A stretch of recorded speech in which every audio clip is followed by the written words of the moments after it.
Here's check on stories we're following for you today on Robin Hood Radio. Lakeville Wine and Spirits was struck by a vehicle February 11th when a woman got into a man's vehicle that was left running and attempted to drive away, according to police. In a story in the Republican American, police said the car was parked in the parking lot of the business at 336 Main Street. When the man walked inside, the female suspect then entered the car through the passenger side door, got into the driver's seat, and attempted to drive away.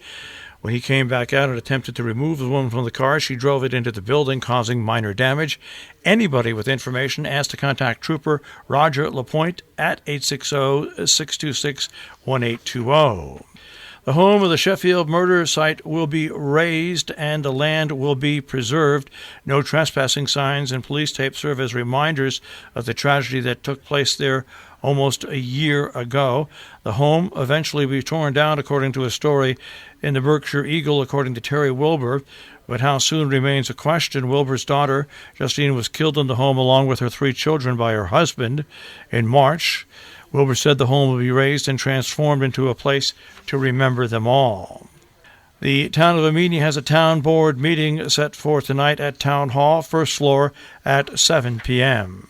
Out of Lenox, in a bid for a larger slice of tourism and second home owners that seems to grow larger every year, owners of the historic 1902 Blantyre Resort want to nearly triple the hotel's room count. The plan is to grow from 24 rooms to 69 rooms by adding 45 additional rooms in a new building, constructing 20 residential townhouses to be known as the Views at Blantyre, and creating 14 estate building lots. Blantyre Ventures LLC, which is managed by owner Linda Law, a longtime real estate developer and investor, aims to create a world-class destination retreat resort, according to the application which was filed last Wednesday with the Zoning Board of Appeals in Lenox. In news out of the FFA at Housatonic Valley Regional High School, each year the National FFA organization celebrates FFA work during the week of George Washington's birthday, February 22nd to 29th, in recognition of his legacy as an agriculturist. FFA members organize activities raising awareness not only about the organization, but about the role agriculture plays in people's lives. Housatonic Valley FFA celebrating by having dress-up days, free food and drinks in the cafeteria, special field trips, events with other FFA programs, increasing agricultural literacy, and challenging the entire school to answer agricultural trivia questions for a chance to win prizes. Students will be presenting their ag issues papers to a panel of judges during the prepared public speaking contest on February 24th.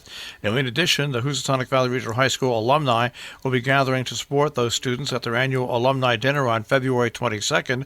The letters FFA stand for Future Farmers of America, and those letters are part of Housatonic's chapter's history and heritage that will never change, according to the school. The push to expand passenger rail service to western Massachusetts has hit a milestone, and still in progress state study put initial numbers on the projected impact.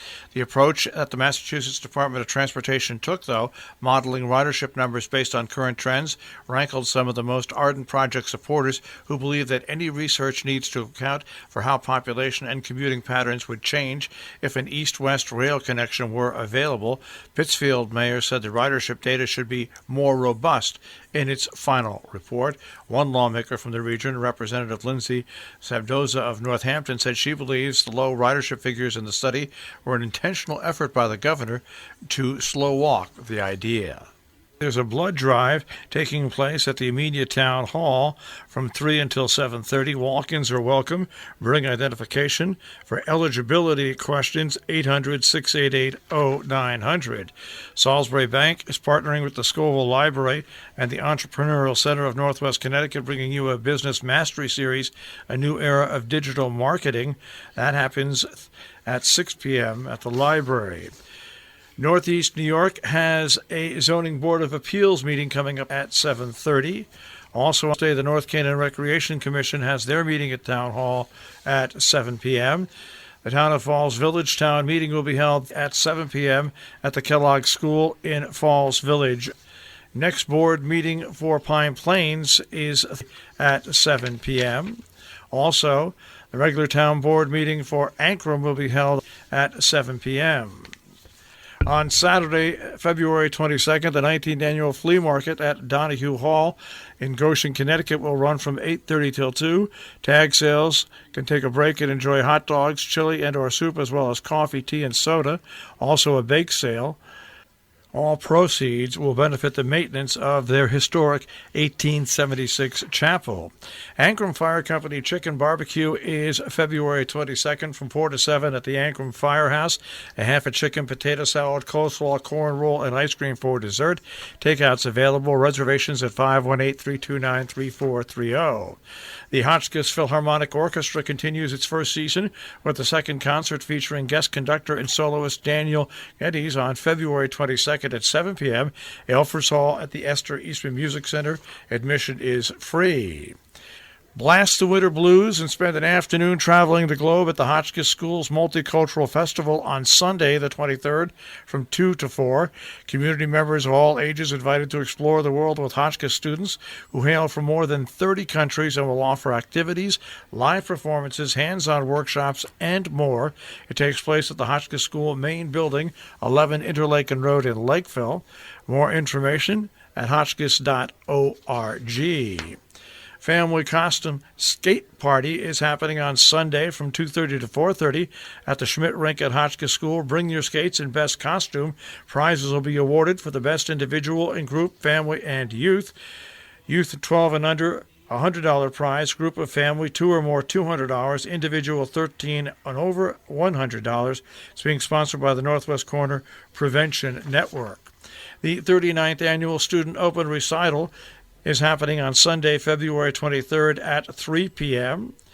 with lots of different performers. Chorus Angelicus, Angels in Training, Berkshire Children's Chorus Junior Choir, also the Salisbury School Classical Ensemble, the Salisbury School Jazz Ensemble as well, and additionally Ellie Wilmoth, Trevor Hampton, Andy Zhang, Mason O'Neill, Claire Jin, Lucia Montreux, Fecox, Daisy Wang, and T-Wood Kim.